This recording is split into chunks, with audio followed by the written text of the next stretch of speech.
Welcome to the Mindset Mirror Connection podcast. In today's episode, we're going to talk about being fucking honest, how to get the most out of your coaching. We're going to talk about what it's like as a coach to have a client that doesn't do what you recommend and how we handle that, as well as things that clients do that ultimately behaviorally end up in them not seeing results. So if you're ready, listen up and lean in as we elevate your mind.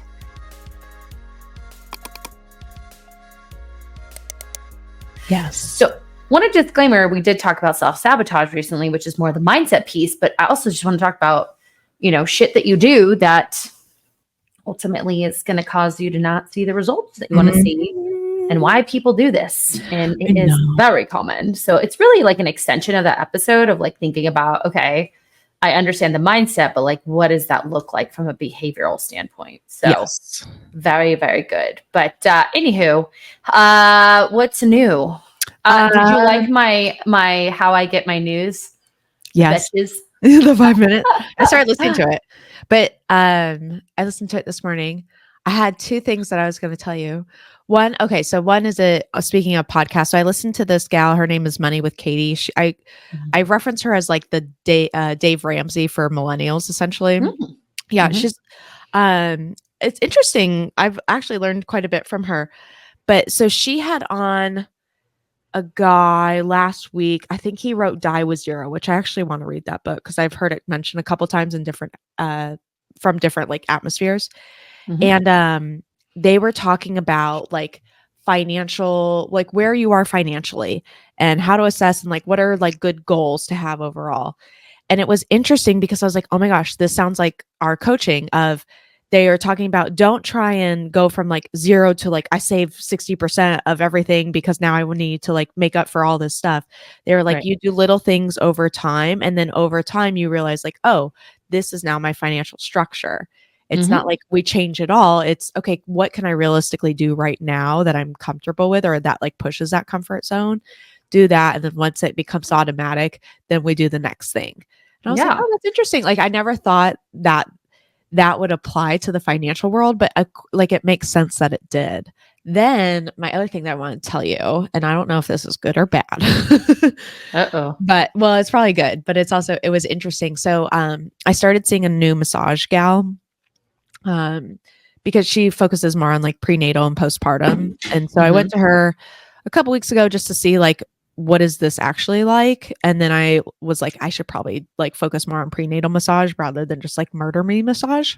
And and she's not super familiar with me. We're in the same atmosphere as far as like people we know and networking and whatnot, and business wise.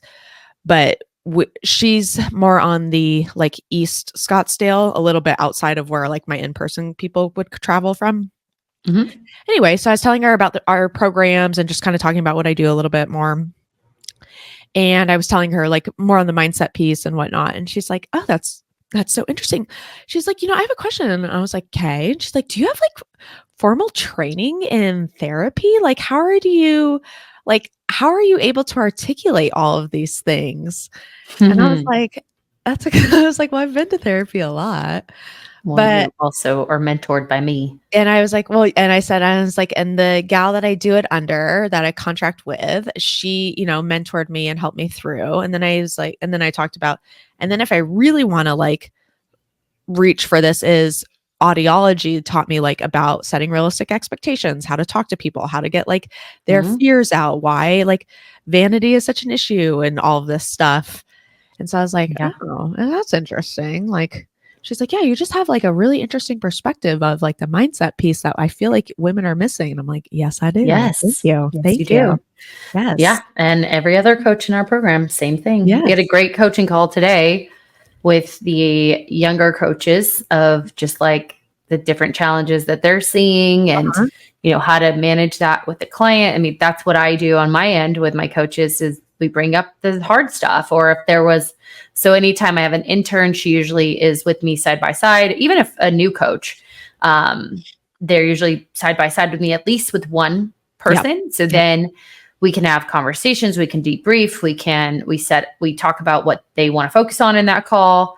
And, with with one of the coaches, she's like, I have a client who gets praised for being thin. And she goes, I was never in her shoes. And so we had to have that conversation about like, to help people doesn't necessarily mean we have to be in their shoes. I mean, your doctor doesn't have every ailment that they prescribe medicine for, but learning a structured way, and the mindset method is that a structured way of helping move people through these distortions and such is very helpful. And then having that mentorship on their end, the coach's end, to work through any of the challenges. And everyone that we hire has some form of background in psychology or behavioral change, right? Yep. So in your case, it's, you have a freaking doctorate in behavior change when it comes to audiology, right? Yep. And so that is important.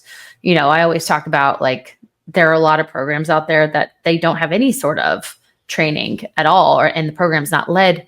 I have one gal that she's some sort of somatic coach and trauma specialist, but she sent me the program that she trained through, and not a single person on the staff has any sort of credentials. What? Yeah. And they're talking about trauma and somatic work. I've talked about this before. It's like, it's all fun and games until someone has a, flashback and a psychotic break and is having a full-blown panic attack.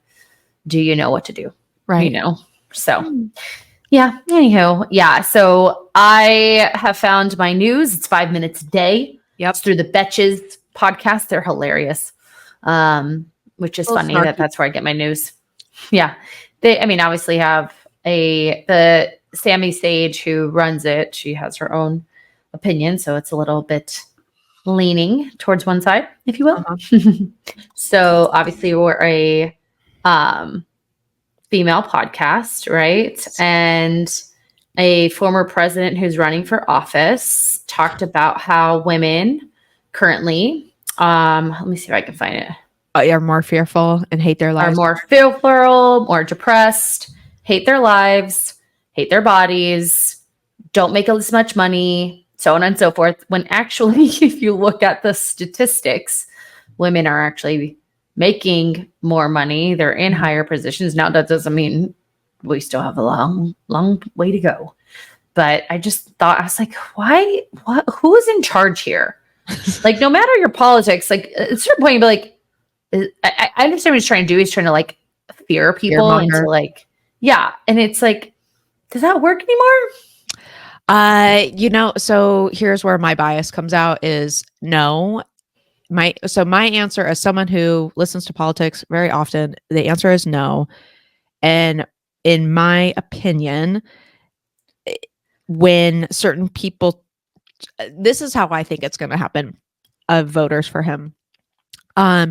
People who resonate with him use that as further evidence of what's happening, right? Like, and there is literally it's not confirmation bias, but there is a technical term where if you're trying to find information, you're going to find what you want to seek. Confirmation bias. Yes. Mm-hmm.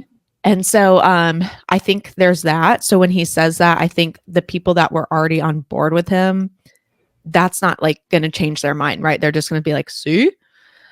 And then I think the other half of the voters for him are just the Republican Party that likes the Republican kind of, I don't want to say values and structure, but like rhetoric and what they tend to do and what they believe they do.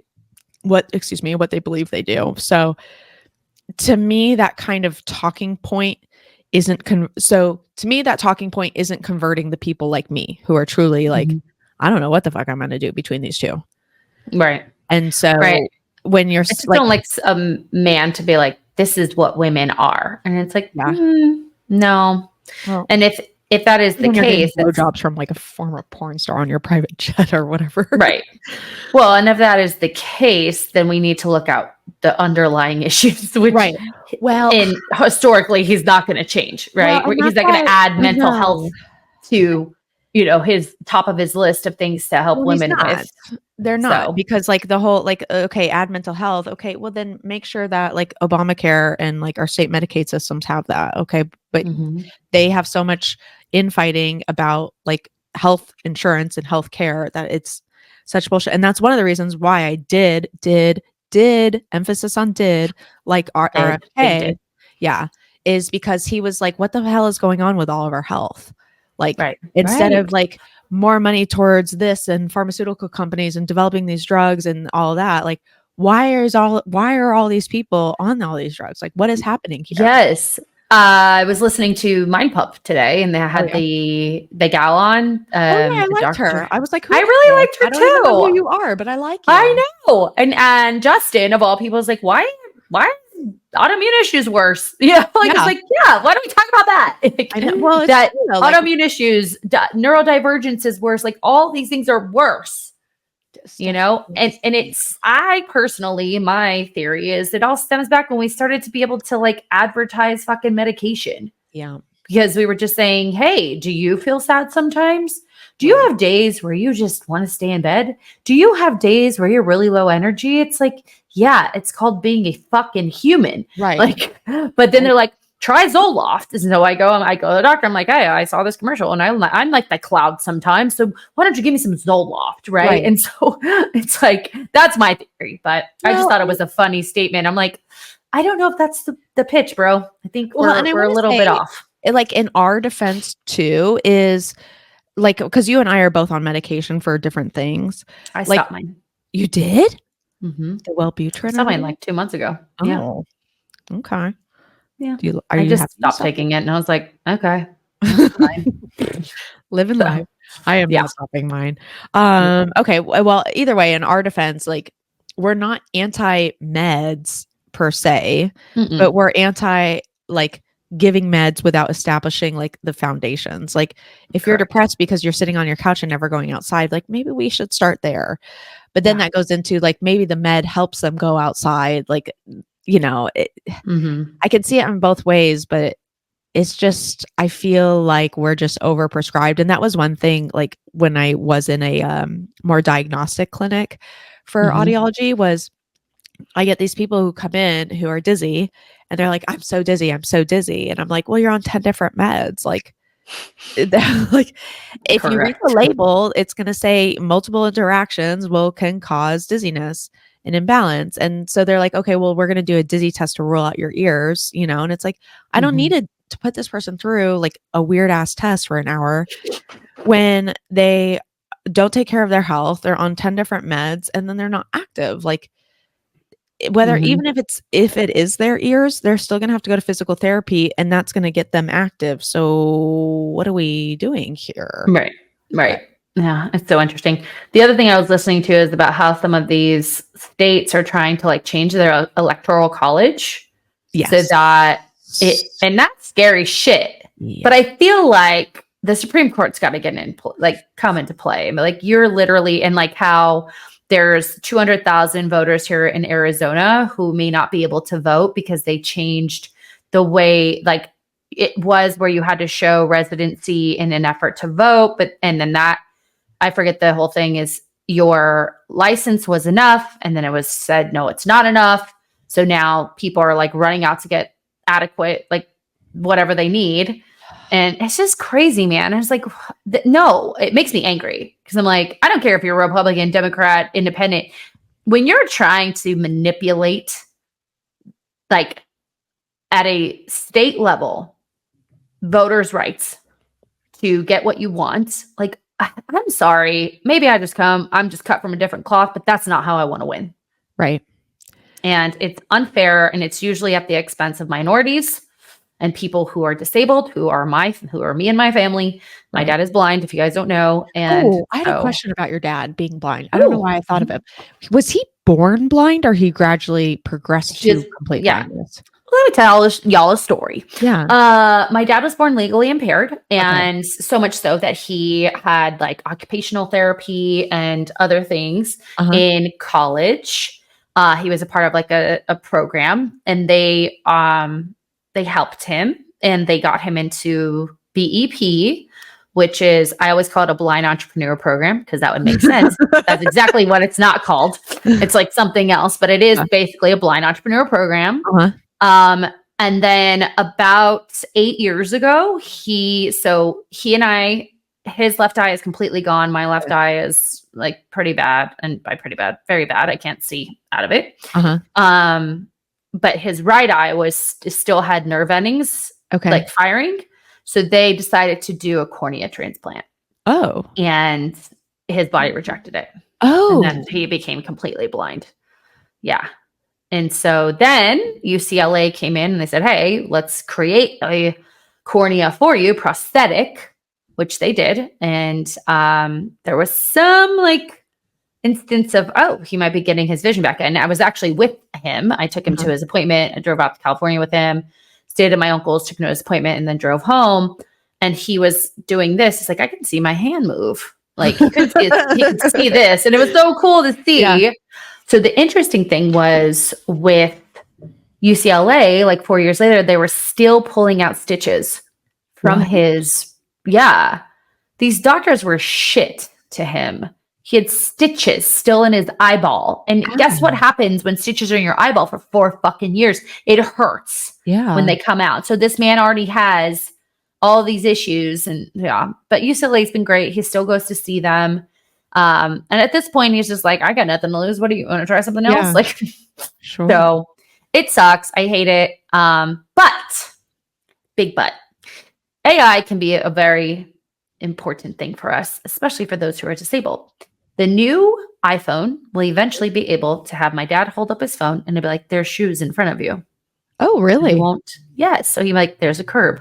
It'll be a seeing eye dog for blind individuals. Yeah. I had this had to be 2016, 2017. So quite some time ago. I had a blind patient and of course he had hearing loss. Not of course, but like he had hearing loss as well. Very sweet man. And it was interesting. Like I'd seen kind of how the augmentation of life happens when you don't have sight.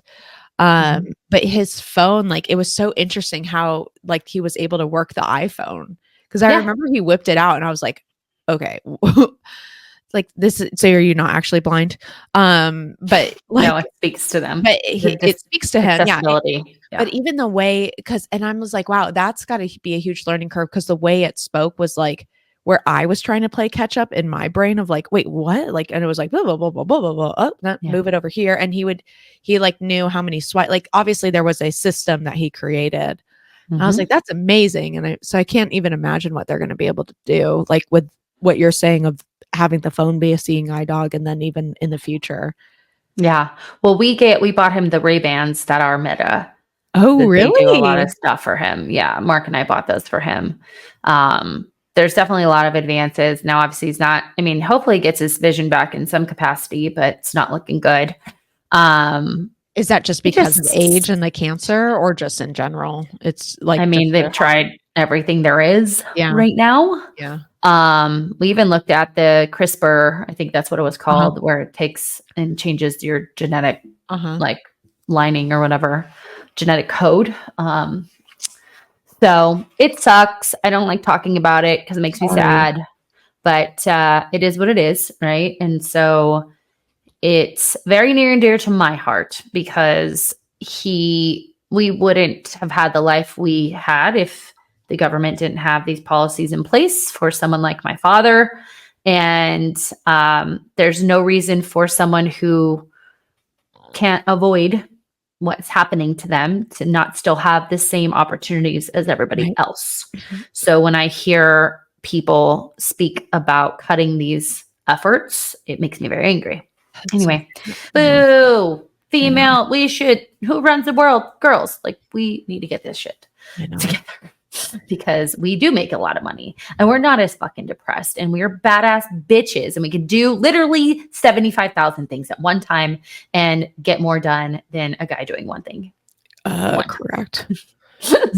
Well, let me put that in context. I did a bunch of shit on Saturday and Michael could not take some boxes that we have in his truck to go because he was going up to the shop to throw them away there. Like it was just too much. And I was like, okay, we're just going to put them in your car then, and you can do with it what you weigh. Yeah. Well, that's a good segue of people just choosing not to do shit. Yeah. So you guys, this may sound a bit redundant, but when Amanda had asked me, she's like, do you want to do the self-sabotage and this separately? I was like, yes, because this is a more behavioral around like your sabotage.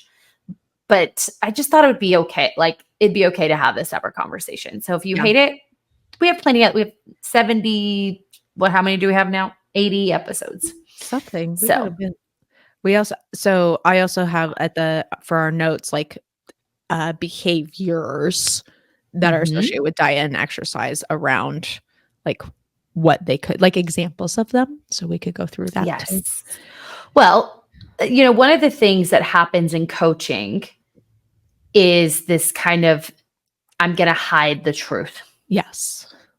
And there is this belief that if I hide the truth, right? So going back to self-sabotage, I hide the truth, then this person won't see me as an imposter. They won't see me as not having done it perfectly, right? They're not going to judge me because they can't see anything. But if you have a good coach, you're going to be like, let's talk about why. Let's talk about why. But there's just, I see a lot of people who have a lot of like guilt and shame about choices that they make. And then they hide those choices. And like, if they didn't track their weekend or they had a binge or they had, didn't get maybe they couldn't do their whole workout. So they're just not going to do it at all or just not put it in.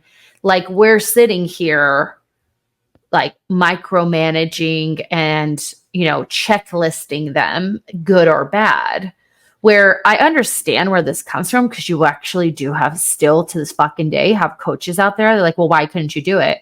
What's your problem? Why don't you just do it? Right. So I get it, guys. Like there's a reason why you're literally shamed. You may have been shamed by an actual professional in this industry before. I fucking hate, there's one girl I saw following her. She's like, you just got to do it. You've got to just get the mentality and just wake up and da, da, da, da, da. And I'm like, shut the fuck up. That's going back to that. My 75 hard is, like when I Googled it for our last episode, because I was like, wait, what the fuck are the actual rules? Like his, whatever. It's not the PDF, but it's like, I forget what the term is for marketing. It's like, this is not a fitness. Yeah. This is not a fitness challenge. This is an Ironman for your brain. You start down. This is why. And it's like, because the real problem I had was a lack of mental toughness and discipline. It's like, okay. How many people do Ironmans? Not a lot. Probably 1% of the population. Yeah. And so like Ironman. Do your Ironman for your brain if you're that 1%. But the other 99%, not going to do an Ironman. Nor am I going to do a fucking Ironman. Hell no. I can't even swim. I mean, look at the CrossFit Games, like RIP. Those are fucking athletes and that shit happened. But, it's that guilt and it irks my wagon. I'm like, just put it in. And I do have an amazing client who did this the other day. She goes, hey, after a call, I know we just had it, but I binged. But then what I did is I tracked it all. Cool. I said, okay.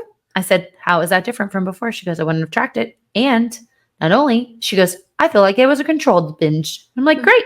That's one step away from an uncontrolled binge, right? Like, and I go, well, and if you look at your total, there's, yes, it was 500 calories over your total for the day. But I think also people think, oh my God, I'm going to be like 4,000 calories over and it's going to be crazy. And it wasn't. So you actually learn as well. So the other thing is our favorite subject, false confidence.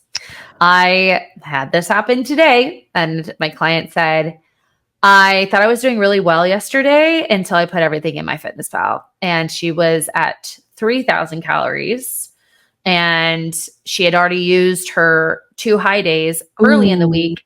Then she had a high day Friday and now she has a high day today. However, she still put it in. Still put it in. She texts me. I was like, okay. I was like, let's talk me through what you thought was like good choices. Right. You talk me through it and go, okay, now looking back, like what is like a small thing we could have changed that would have probably like gotten you closer to your goal? She's like, I probably should just not have had the dessert and the drinks. And I was like, correct. Like choose one or the other. And, let's start there. And then we talked about this week and like how to plan ahead and so on. But it's this false confidence. Like we talked about this on the how to not gain the weight back. Is that you go through a program for 6 months and you track for 6 months, but it's in a controlled environment where you are accountable to someone else, and if that coach doesn't educate you and teach you how to kind of adjust for change and different seasons and things like that, then there is no confidence because you don't have the reps. You have the reps in that controlled environment in that season. Yeah.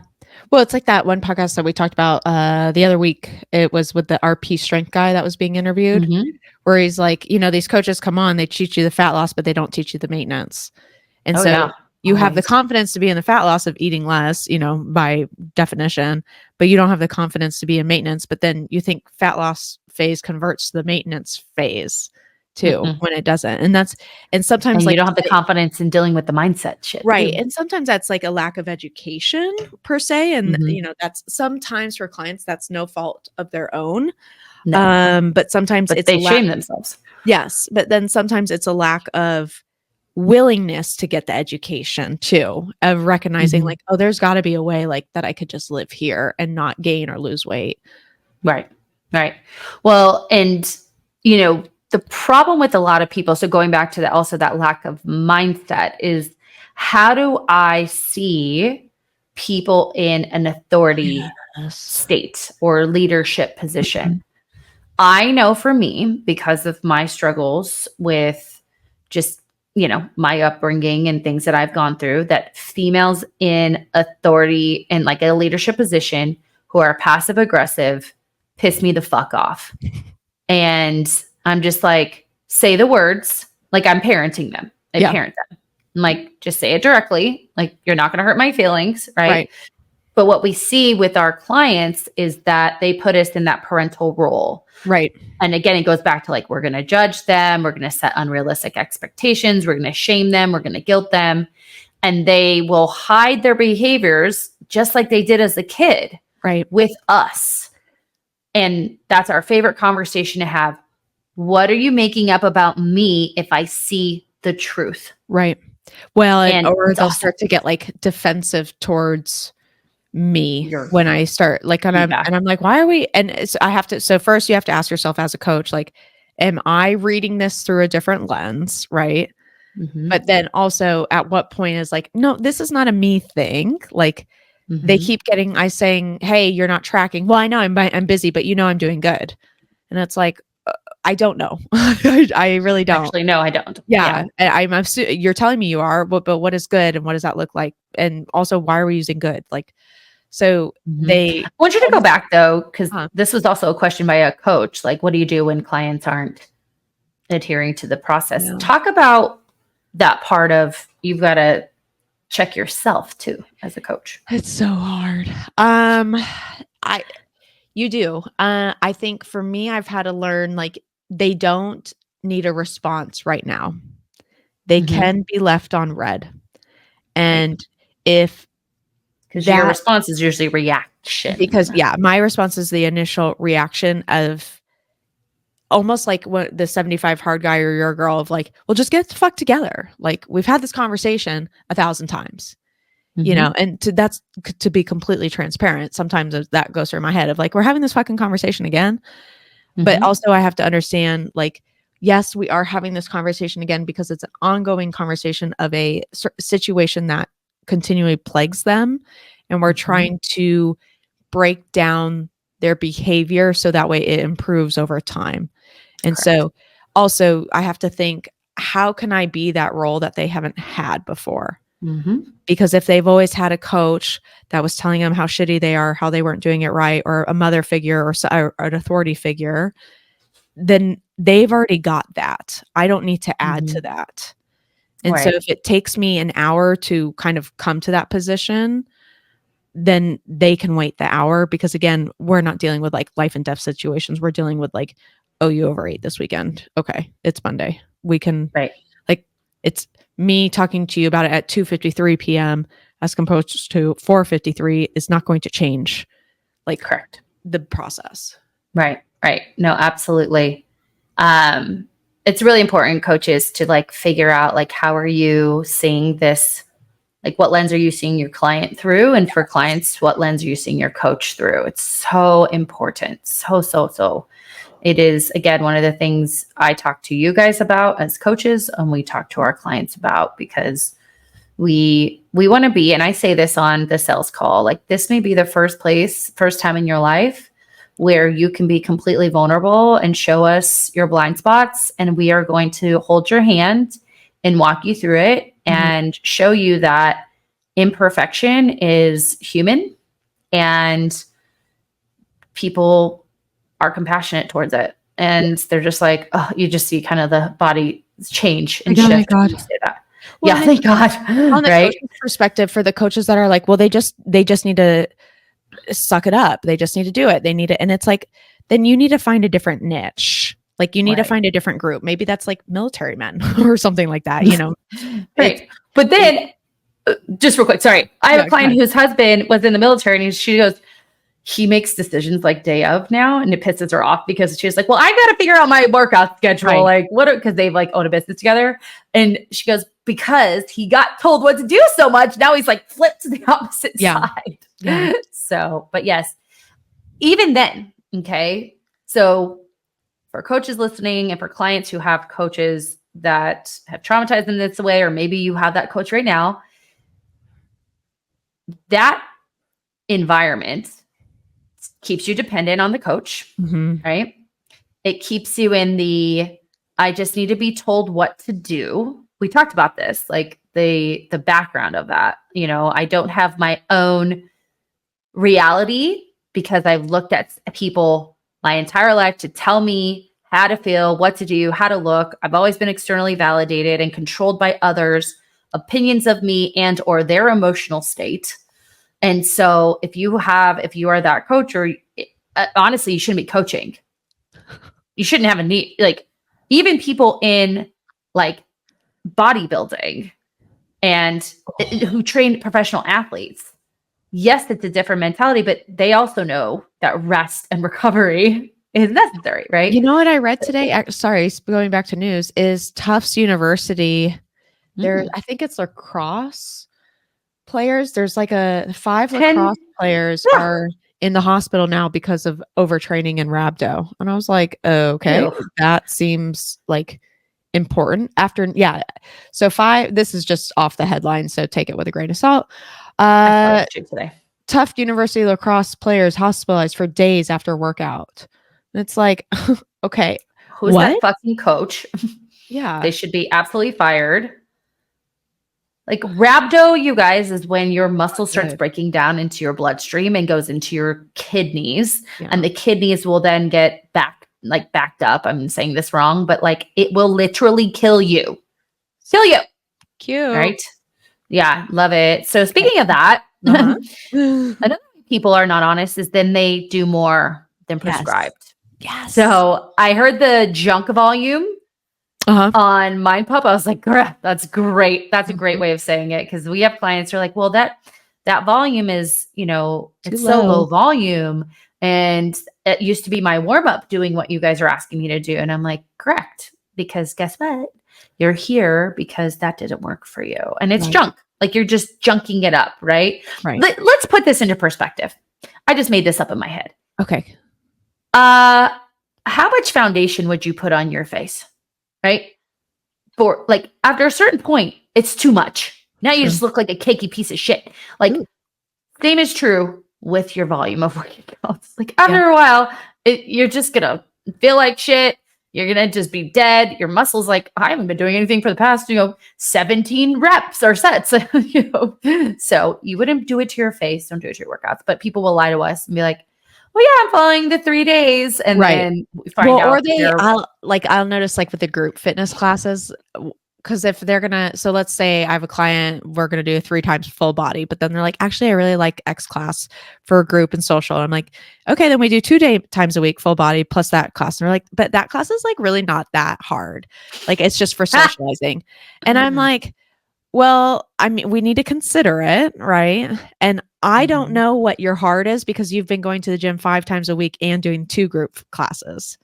Right. So to me, that sounds pretty hard. And if you're backing off, like it's this fear of letting go of their control on that and the way they've used exercise as a way of control. But it's also this kind of like justification of why they should still be able to do it despite the results and despite joining a coaching program because they're not getting the results. And so it's like, can we just try not to do it? But then like, well, I went because like my favorite teacher was teaching and I was like, okay, that doesn't mean anything to me. It like, I have no emotional connection to that. So if we need a plan for every time your favorite teacher is teaching, then let's do that. We'll plan for it. Right. Exactly. But I need to know, and you need to plan for it. Mm-hmm. And it works every time. It works every time I pull someone back. They're like, oh, the inflammation in my body is lower. I sleep better. I do all of these things that I didn't have before. And oh, look, I'm, losing body fat or weight. Sometimes we look at the scale, right? Or measurements. So this is a big one. This next one though is concealing like what's going on in your life. Correct. I have a client who is in a high level position and she is not seeing results. And I keep asking her the same questions. And she's like, well, it was just a stressful week. How can I support you in that stress? Like allow this to be a place where you can verbally vomit what's going on. Maybe I'm the only person who you do that with, because again, like we talked about early on, is this might be the only place where you can be vulnerable, but she doesn't let go. She doesn't let go. And then it's at the expense of herself. And this is where it's hard because you have to this is hard for a coach because it's like, my role is not a marriage counselor, but my role is to see how your marriage could be impacting what we're trying to do for you. Right. Yeah. And that's a good point. And it's hard because I've had clients where I'm like, what the fuck is up with this person? And to me, looking on the outside in, they can defend and say, you don't I obviously don't know their history. Like I've got an extensive history with my significant other. So I always try and remember that from a place of like, we've got our own shit. Everybody's got their own shit. But it's also like, if you're trying to do X, Y, Z, where are they at? Because for this to make it sustain. Now, if you're single, this is a different thing. Right. But if you're in a more committed relationship, then like, where the fuck are they? Because if you're not able to be open and vulnerable with them, then you're taking on more of that stress. Okay. So then, like you said, let us be the one that you have the outlet to, but also realize like at some point they need to know what's happening here. Like we don't want to live, you're living in this shame and it's a you and me bond, which is great.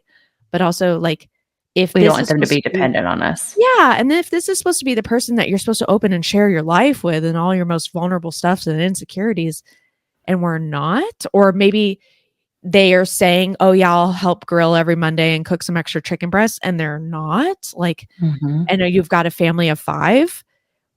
Where does that lead you? Yeah. I have 2 thoughts on that. The first one is I have a client who's going through a lot of grief that is residual and recent. And she sent me an email and she said, I need your help. I need you to help me with this. And I love her to death. And I said, this is the capacity that, thank you for sharing, because you shared, now I can connect you with the right people because you need a grief counselor. Yeah. Right. But also here's what we can do right now. And it was still, I think initially, and I think initially she may have felt a little bit of rejection, but then when I explained, like, I want to be that person for you, but then I at a certain point have to like know where I end and then our other supports begin. And I'm still here. Let's use the resources in the self-care guide. Let's, journal. Let's talk about it.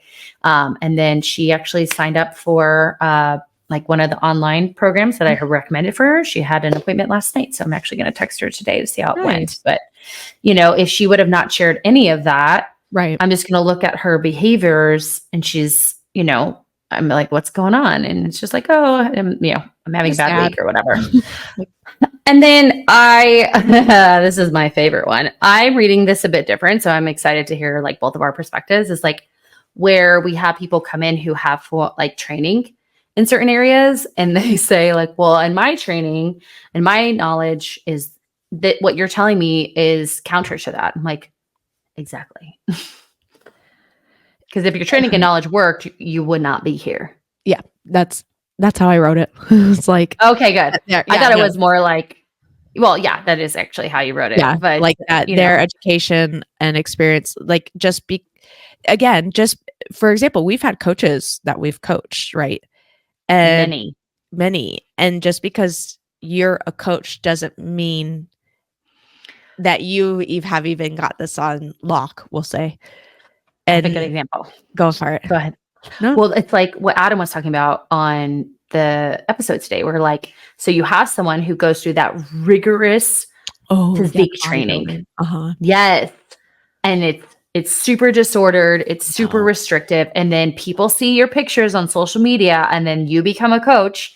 And now we're only, making that cycle worse. Now that person who has that restrictive training is now coaching other people, even though if they gain any of the weight back, they hate their body image, right? And so they always are striving to be that way. They'll look that lean, and now they're coaching other people to do that.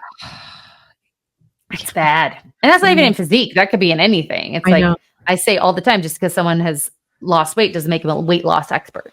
I remember, let's put it this way, when I was back in CrossFit, and one of the coaches at the time, he like started just doing like typical strength training when he was at the gym. And I was talking to him about it, and I was like, why aren't you like doing CrossFit anymore?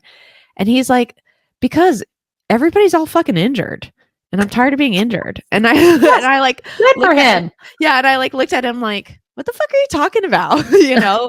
And as your like hip is broken. Yeah. Literally, as I'm like dealing with a shoulder injury at the time, or like an elbow or something, who knows, whatever it was at that time. And I was like, yeah, whatever. Like, I like thought I know you know what you're talking about, but like, this is just kind of part of it, Right. Yeah. Injury. And now is I part look of back, it. I'm like, I don't know what he ended up doing with his fitness, but I was like, I mean, he was onto something there. Correct. And then of course the coaches that are coaching us are all fucking injured, and we're all injured, and it's just like this vicious cycle. And it's like, but this is fine. This is like, our experience, and we're all like in shape, and we can run the mile for 50 box jumps, Right. Well, and I used to do 2-a-days at F45, and I was a coach. Yeah. What am I telling my members? Like, kill yourself. It's fine. It's fine. So speaking of, we wanted to give a little bit of a different perspective of like how these things are challenging for us as coaches. Because I think that's important for you guys to realize, like, we're not judging you, but it does create challenges for us to coach you. Right. And so for us, if we don't have an understanding of what's going on internally, for example, or even data, we can't understand why the behaviors or outcomes exist. Right. And so I always use the person's career as an example. So like I think of a dentist, and I was like, okay, someone comes in and they have a shit ton of cavities. Right. And they're just like, nope, I've been doing everything right. I've been flossing. And you're just like, I mean, I can feel them. Right. That's essentially what they want you to do. But like, you're just going to get more cavities. Right. And so for us, I say this all the time, if I don't have the data, I can't help you. But they just think in their head, well, she'll just put me in a bigger cut. I'm like, no, because that is, it cross cancels. If you can't even sustain what we're doing now, and we don't understand why, so we can fix that behavior, why would I make it harder on you and more unrealistic on you? And so it really is a barrier for us to coach you. Well, and I think this is one of the reasons why we changed the structure of the program over the last couple of years too, is because initially we did offer where random person can come and just do nutrition and or exercise coaching. And what we are finding is like, there's something happening here that's not matching up with the plan that we created with that client. But we're not diving into the mindset piece of this. Mm-hmm. And so it's not so much of an education based on like, do I have my certifications? It's an education based on the individual and where are the behaviors like you're talking about coming from.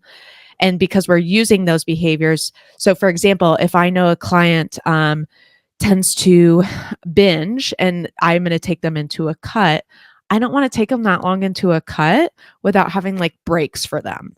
So that way they can kind of manage like the eventual binge that may or may not happen. Hopefully not, but right. Like, and if I know, for example, there's a history of binging, and then when they do binge, we've already planned for it because we were able to tell the future at some point of saying like, hey, it's like this client, like, hey, it's going to happen again that you had, and what was different though, and she was able to recognize like, okay, these are changes. But if we're just focusing on the nutrition and just like, did you hit these macros or did you do this food journal or did you get this exercise done?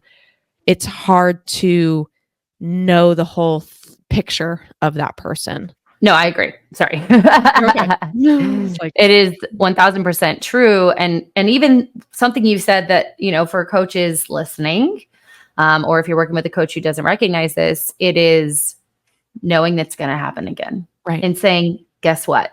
This is going to happen again. Right. And I'm ready for it. I'm cool. I'm ready for it as your coach. And that actually gives them a little bit of like, oh, okay, so I feel actually good if I tell you that it happened again because you actually told me that it was going to happen again, right? And it creates trust in your coach. But we talked about this again in self-sabotage of like, we have to challenge and to, like create a bit of discomfort for the client to make change. And so if you're stuck in this kind of comfort zone and we don't have any information about that, then we can't the threshold of change is individualized for each person. So we don't know where you're at on that threshold, Right. So I can make this blanket guess like, okay, well, let's try this. And you're like, that's too much for me, but I'm going to try it anyways. And then I'm not going to give you data of why it didn't work. Right. Well, and also the challenge with like creating discomfort is remembering that everybody's an individual too, right? Mm-hmm. So for some of my clients, like the type A's that will just go and do it and they need to be in the uncomfortable spot with like resting, like to them, they'll take that and take the ownership and fucking do it. For some other clients, and this is like recognizing the personality, that kind of pep talk, for lack of a better term, doesn't resonate because they're more timid, which is not a bad personality trait, but to create discomfort, you got to do it based on the individual, and that takes a relationship building. And so when you're working with these people from the coaching side, sometimes some clients do take a longer time to build a relationship, or for them to feel comfortable with you. And that's okay. And so if we're measuring apples to oranges on discomfort, everybody's going to have a different discomfort level. And everybody's going to have kind of a different task that they're doing to challenge themselves. And so for a coach, sometimes that's challenging, right? Because it's not so cookie cutter. Right. And if you feel as a client that you're getting cookie cut, like you and your friend are doing the same challenge and she has the same challenges and she's crushing it and you're not, that's not an individual approach. Right. And exactly. For a coach, though, it does take more energy, I would say, of just like a relationship building, which is hard, it's exhausting sometimes. Well, and it comes to our next point of like, in an effort to learn you, I need to learn you. Yes. And I need the full picture. Yes. I love this early on when we ask clients just to track. And I'm like, track as honestly as you can. I am not judging you. I need this information because so I'll see a client have like 2 really high calorie days. Like, great. If that is your norm, then we plan for that norm. And maybe we have lower calorie days during the week because it's easier to sustain, and 2 high calorie days on the weekends. We're still going to plan. We're still going to have a routine around that. But I would not know that if when I ask you to track, are doing it perfectly. Right. Right. And so we need to have the whole picture. Yes. And that requires complete honesty, even when it's not perfect. Well, like complete honesty, like we're talking about, of what your support system looks like. Like if you're married to somebody who's pretty absent in the marriage or partnership, I'm not judging that, but I do need to know that because I'm not going to ask maybe I won't ask them to participate as much, Right. because Well, I had a client once be like, yeah, after my kids leave, we're getting divorced. I was like, yeah. oh, Okay. So then we don't need to like plan a structure, including him, right? We need to plan a structure for when you can do this on your own. You know, what's funny is it's not funny, but when we have women go through this process and build like self-confidence and like learn their worth is from within, I've actually had a lot of relationships end. So like, this motherfucker. I know. Fuck this guy. I don't need him. My most recent one is thriving. Like, it's like, did you even get divorced? I know we're making like a joke out of like something that is obviously very life-changing, but it's true because they're with people who are part of their codependency that keep them in that like low self-worth state. And then when they're like, fuck that, they're like the added stressor or the lack of boundaries or like all of those things that we talked about in the self-sabotage episode. Maybe some of that is because of the relationship instead of you, right? Or the self-sabotage and the beliefs cause you to be in that relationship. Yes. Right? So if I just think this is what I deserve and that's my belief, that is a barrier to getting better than that, right? So love it. And then the biggest one is like also like learning the big rocks versus the little rocks. So for those of you who haven't heard this example of like, if you have, this is my iced coffee cup from earlier today. Cute. So say that I wanted to fill this up with rocks. If I just put a bunch of pebbles, it's going to take me a lot longer time. But if I put some big rocks in here, it's going to fill it up. And then I can just fill the rest up with like pebbles and sand, right? But the big rocks are going to take up the majority of this. And in coaching, big rocks are the things that are going to move the needle. But I'm sure you've had examples of people who they are so focused on the little rocks. Yes. Right. And they want to make all these little rock changes that they don't understand kind of what's going to, again, move the needle. Right. Well, this goes back to like, for example, they think the big rock is, I just need to dial it in more. I just need to get more firm on like what I'm doing. I just need to like control my nutrition a lot more, or like, I just need to fucking get to the gym. Right. And I'm looking at them like, I mean, those are all great, but I bet you've said that before. But what I also am learning about you is that we need to learn some flexibility. So what happens maybe if I'm out of town and can't weigh my food, like that to me is a bigger rock than dialing in your nutrition when you're out of town, because it's like, well, we need to focus on options. Or for example, I just need to go to the gym. And it's like, okay, but if your schedule is an 8 to 8 and you're a doctor and maybe working on call shifts and you're trying to make up extra money because you want to pay off your loans, like getting to the gym is not a big rock. Like taking care of your sleep and stress might be a big Sometimes it's showering for my physicians. I'm like, did you shower today? Yeah. Like, let's just start there, because guess what? We are not just a weight loss coaching program. We are a self-care wellness program. So, but they think, they need to get to the gym, and you're like, okay, you haven't even showered. Like nobody wants to work out next to you. No offense. But, I love that. Like I work with so many amazing women, and like when they get to the point where they're like, my brain told me I needed to go work out, but I remember what you said and what we're working on. And I went and I slept. I'm like, and then they're like, I'm not as hungry anymore. So now I'm more in control of my food. And then when I do, have the time, I have the energy to work out because I wasn't compromising my sleep and my reset for the day by working out. So it all kind of spirals, right? So good. So what we need, so again, I know we're calling this like be fucking honest, but like we're also talking to coaches. So like, what do we do when there's a discrepancy with the information? So let's just give an example real quick. So someone tells me I'm doing all the things, but those scales not going down. And I'm looking at their tracking and I'm like, if you were to hit these numbers accurately, we should see some change, whether that's scale, measurements, photos, clothes fitting differently. And I call them usually, I have a checklist like, okay, are we doing all these things actually this is in our advanced weekly review where we say, are you eyeballing? Are you tracking after the fact? Are you tracking the night of and doing the whole day? Are you tracking ahead? Right. And so we actually just call out a lot of those common behaviors. So then what I can do is take the past 4 weeks. If they're like, I don't understand. I'm like, well, you told me that you were eyeballing 3 weeks in a row. Right. Yeah. And so we've got to realize that the eyeballing is not going to help with hitting these targets.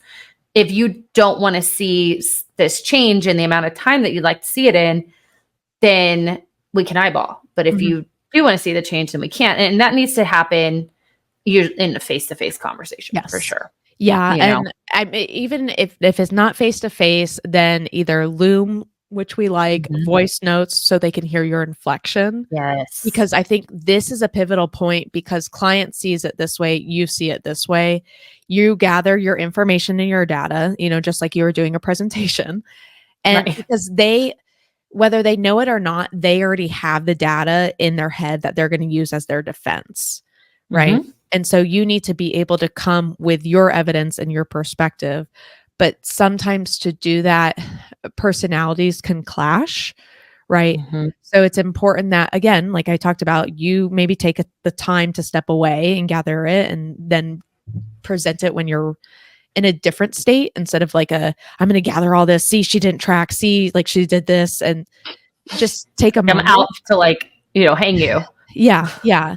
But it's important because sometimes there's a quote, it's the message, not the delivery, but that delivery can really shatter the relationship and make it challenging, especially considering, like, for example, on a coach's side, if you're under contract with them and maybe they signed, so for example, we'll use our program, for example, they signed a 4-month contract, right? And I'm in month 2. So for the next 8 weeks, how is that relationship going to be?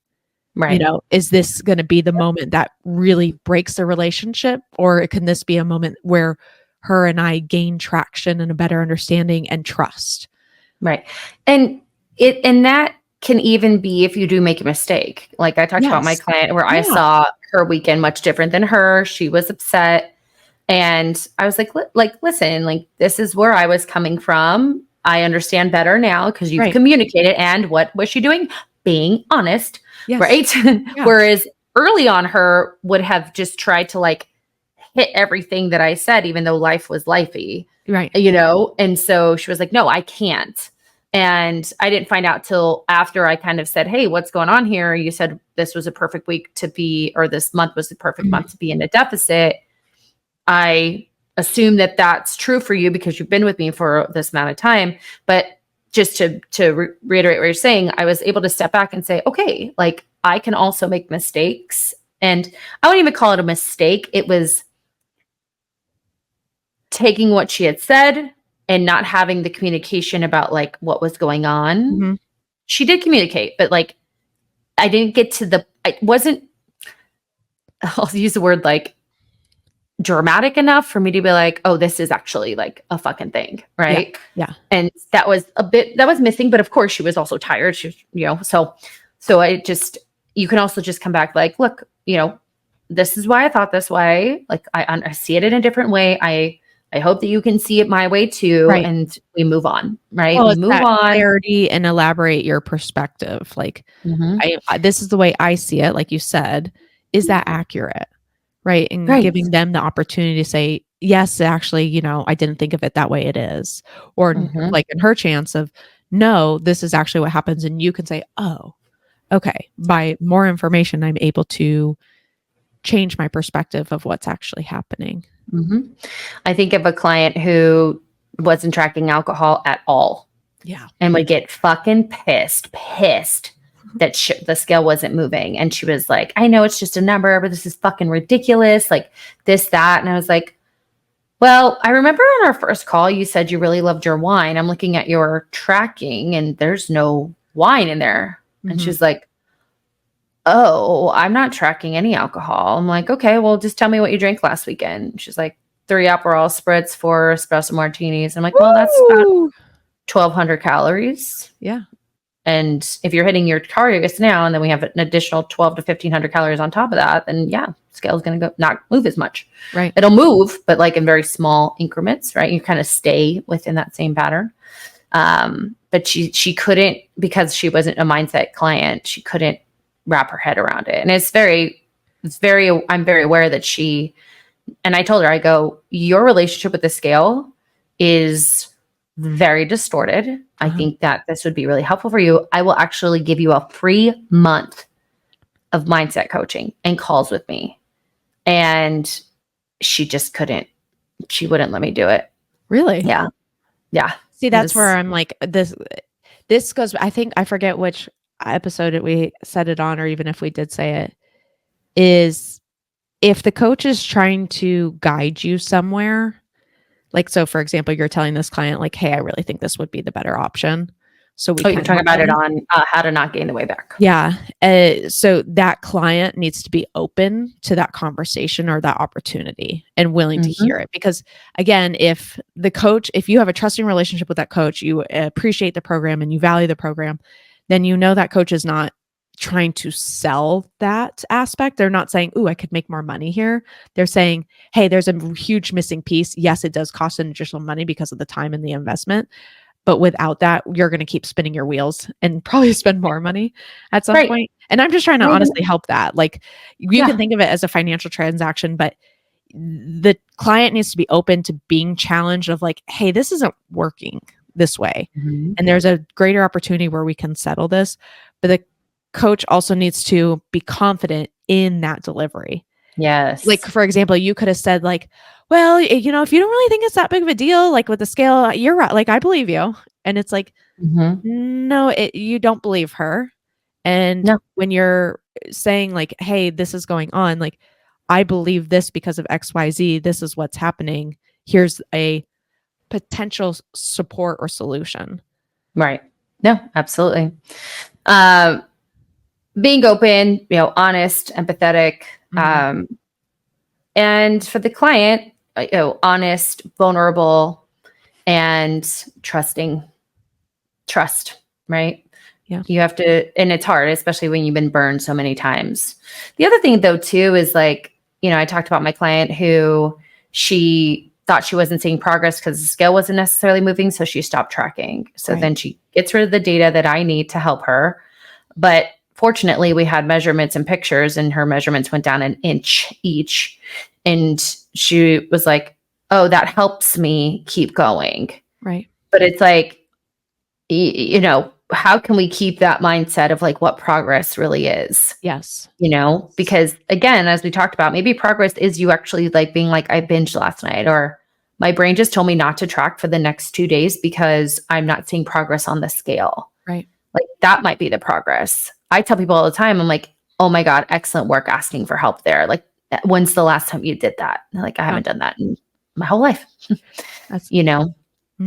And that, like, So for example, I had a client this past week who opened up to her. She did the inner critic Mhm. section last week.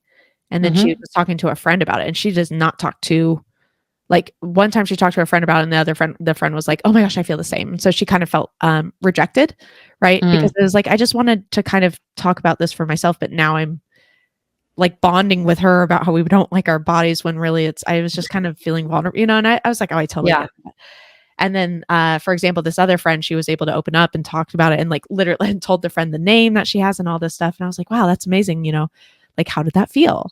Right. Like, and Mhm. she was able to say it felt really nice just to be heard and seen. And I'm like, that's different for Aw. you. Right. Yeah. And she's like, okay. And I said, so, cause does it with me, but now how can we open this up so it's not like, I think you said it's Brene Brown who said it, where shame lives in darkness. Mhm. And so again, But if you douse it with empathy and yes, vulnerability, it can't yes, move. yes. Because it's saying when you open yourself up to that space and someone provides that space for you, it's telling you you're worthy. Right. Well, then You're it worth it. allows us, like going back to your client that binge, to say, great, I'm so happy you told me this. Right. But Mhm. now, where did the pitfalls happen? So we need, as a coach, to do an Mhm. assessment of where did the breakdown happen? And it's not, breakdown's not the right word, but I like the word breakdown. I like the word okay. pitfalls. I like the word blind Yeah. spots, because what we're not saying, guys, is failures. Right. Because the win was you telling us. Now we Yeah. can like fucking, dissect it and figure it out. Right. So looking back at where the barriers, pitfalls happened, because now Mhm.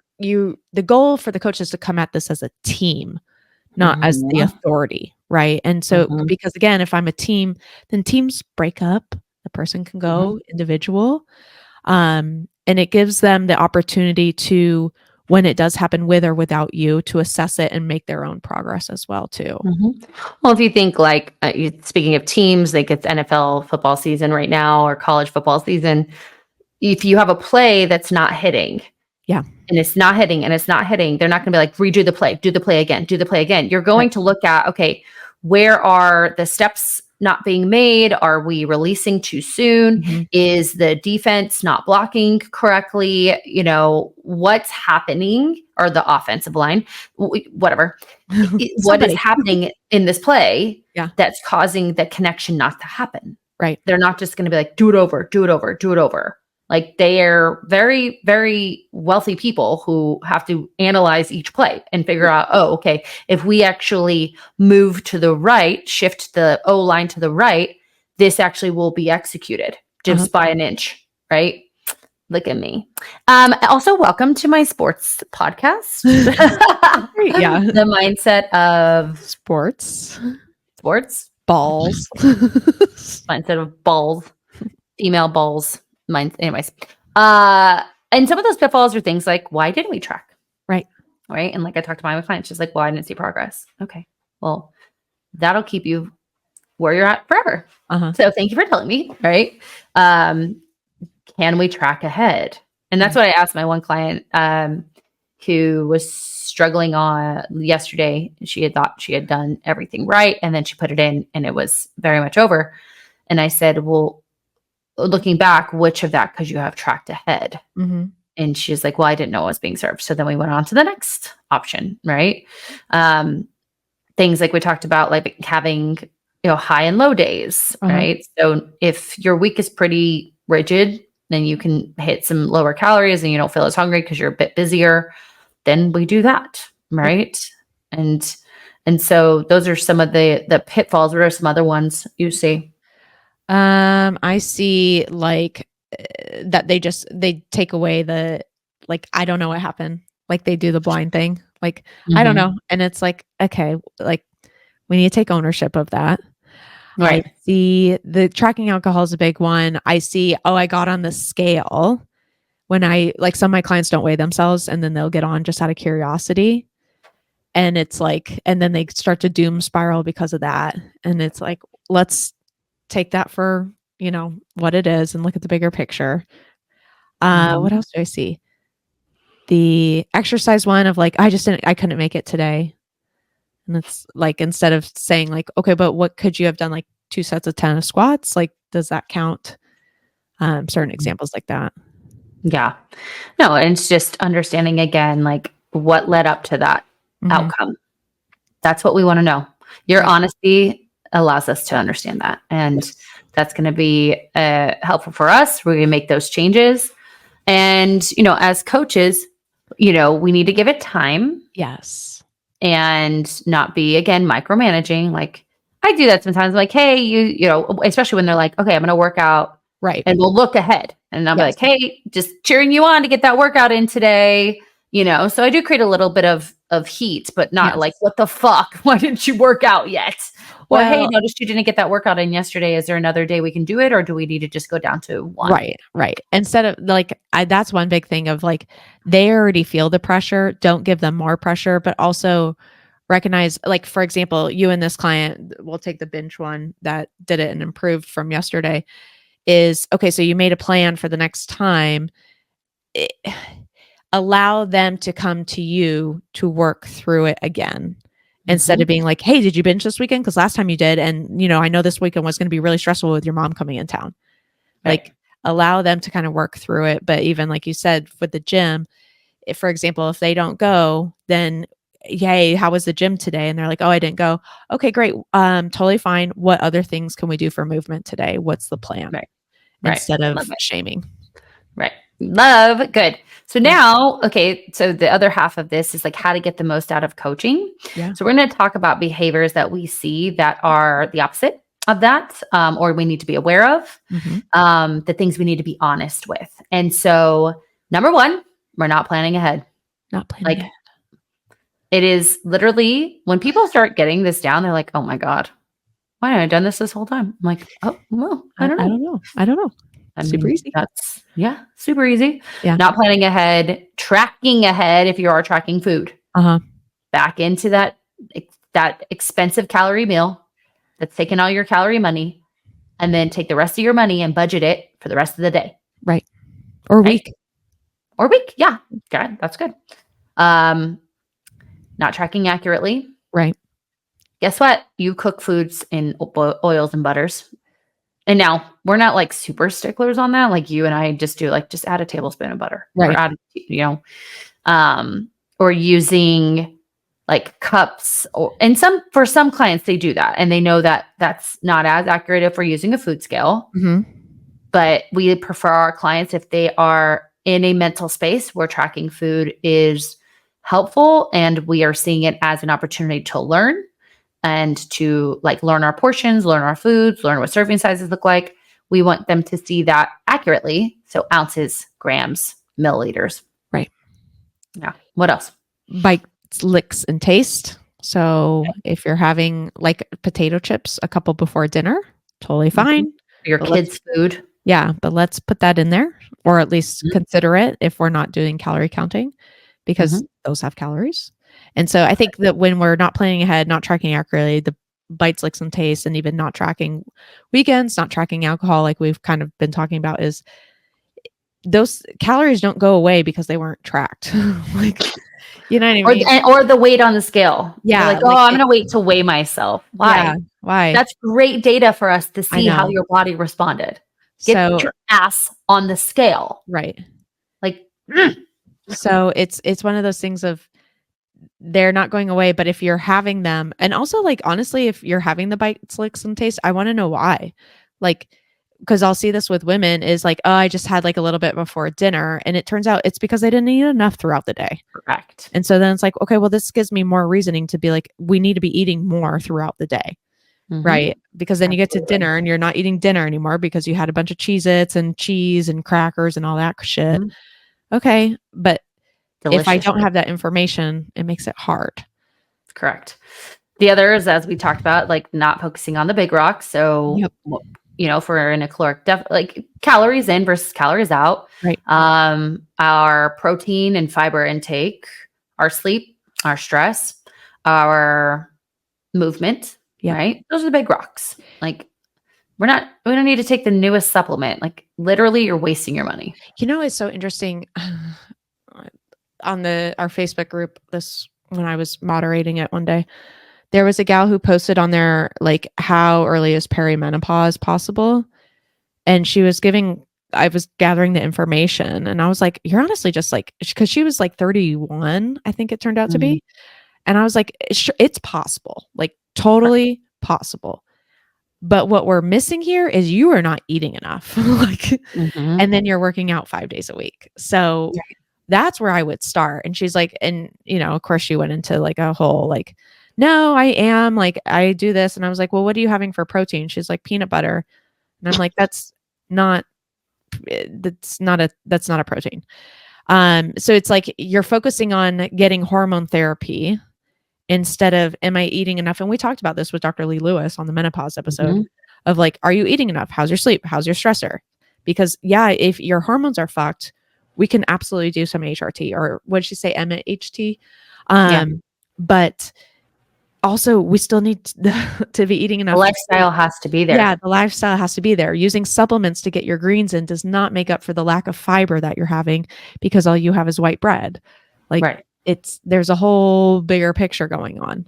Yes. The other thing is, like we've already talked about, like touching on and being vulnerable about your emotional or stress eating, like reaching for comfort foods. And then also, if you can, when you're in the fuckets, or the fuckets are calling, or now we're out of the fuckets and we've got to be like, yep, I totally have the fuck it mentality and I love it, and clients to be like, oh, I went out to dinner with my girlfriends and I just, especially for like people pleasers, like I didn't want to like order my own meals. So then I ended up eating too much. And then I just said, fuck it. And then we had 17 espresso martinis. Like, you would not be able to sleep. No. The other thing too is that's from a diet perspective, but even like exercise is, I feel so much guilt not exercising because I'm actually trying to like make up for food choices, or Yes. that's the only reason I exercise is to make up for what I did the night before. Like Right. that's also data we need to know. I also want to know when you step on the scale and you freak out. I want to Right. know that.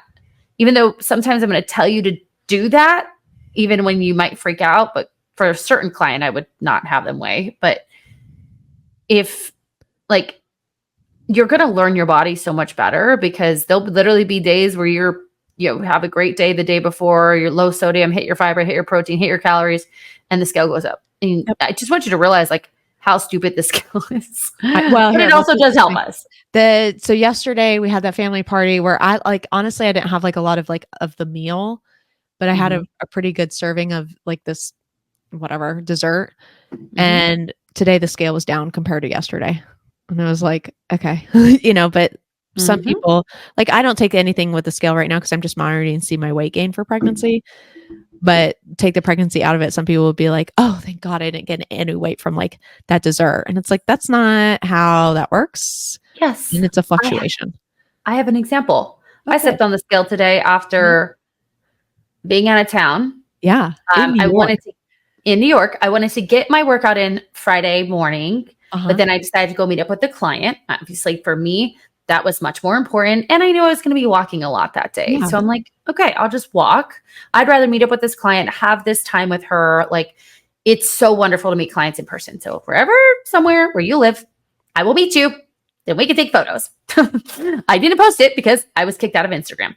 But I'll talk about that later. And so I ate room service. I ate at restaurants. I did not eat protein bars. I'm over those. I probably won't eat them ever again. I think they're disgusting. Yeah.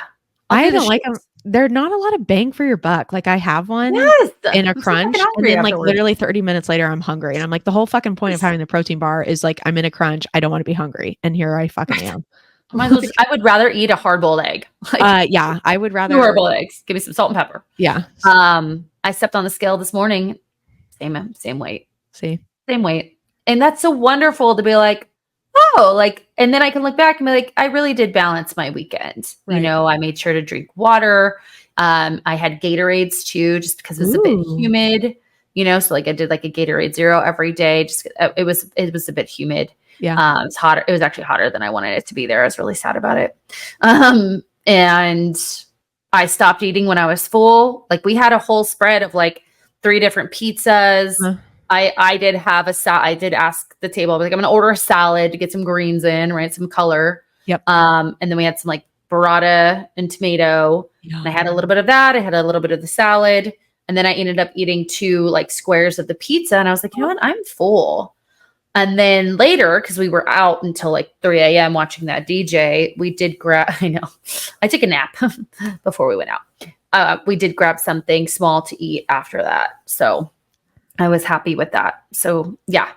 The other thing too is like being upfront with all the things we talk about, which, and here's the thing, guys, like Amanda talked about this on the self-sabotage, like doing it without a coach is hard because we have to be upfront with our thinking and then also our behaviors, right? And just the thinking part by itself is hard. Now, sometimes just having somebody like, I know you struggle with all or nothing, I noticed that like you haven't got your workouts in this week. Are we in that thought pattern of like, I can't finish them, so I'm not going to do them? Mm-hmm. And then the client can say yes, or hopefully they're being honest, and that will help us to find the right programming for you or teach you like, hey, how about this instead? Right. I always tell clients, if you don't have time for this whole thing when you normally do, just do the main lifts. Yep. That's what I tell them to. And at least get knock it out. Yep. And that's why going into like consistency of programming too. So if I'm all or nothing, then I'm probably more inconsistent than finding what the bare minimum is that you can do. And but consistency takes planning ahead. And especially when we're trying to figure out a workout routine. So for example, when I was stopping my in-person training and the girls were going to go to a gym, they were kind of like, oh, I'll just, figure, like, what's your suggestion? I was like, honestly, you come here Mondays and Wednesdays at 10 a.m. You should go to the gym at Mondays and Wednesdays at 10 a.m. Mm-hmm. You already have that in your brain. Don't try. And I said, we need to put it in your schedule. Because if you go, like, for example, one was like, oh, I just kind of figure it out on Mondays and see when I can go. And I'm like, then you're not going to, because Mhm. you're going to use like, oh, just one more thing, just one more thing, just one more thing. And lo and behold, it's 5 o'clock. Husband's home, need to have dinner. So we need to plan the head. And that doesn't mean every Monday and Wednesday you go to the gym or every Monday and Wednesday you work out. But it means I'm looking ahead at my calendar and I'm going, okay, so maybe you're traveling back from New York today. Obviously, I can't work out today.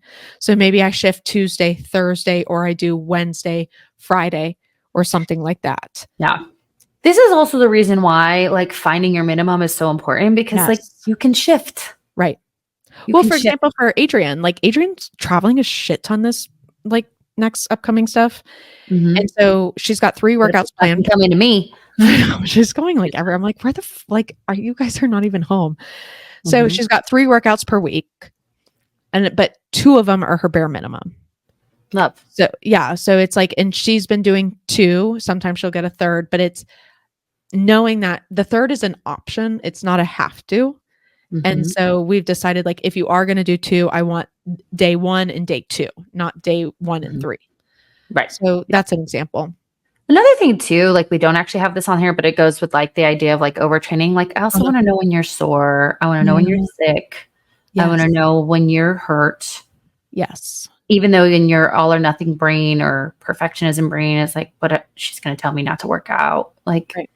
it's okay. Like I have a client right now. She's like, I don't have COVID, but and I feel like I'm like, it's okay. Remember, I told her, remember those things called colds? Yeah. Yeah. I was like, I just want you to rest. Like, don't even think about working out yet No. until you absolutely know that you can, because it doesn't fucking matter. Like we need to know. We need to teach you too. Like it's okay to rest when you're sick or you're sore or you have An an injury. injury. We need to know about injuries. Yeah. Right. Or if you're not recovering. Right. We talk anytime, and I know you do this too. I put someone in a deficit. I'm every single call. How is your energy levels? How is your Right. sleep? Right. Right. Do you feel like you're recovering from workouts? Because if at any point they're like, okay, it's been like 4 days, like I talked about when I was sick, how like Mhm. I wasn't recovering as well. Right. Like I had to pull back. And so we either have to bump their calories up, do a diet break, maybe pull back on movement. Like that's going to be helpful. Well, I got an example for injury. So one of my clients, she's got some shoulder thing going on, and now we're kind of like wondering if it's like perimenopause stuff too. Oh, like frozen shoulder? It's not frozen shoulder. There was an injury, but is it being exacerbated by perimenopause because she kind of got hit with some shit and then got on HRT? It's better, but even before that, it was like the shoulder. We were starting to work around it so much that I was like, okay, look, we just need a break.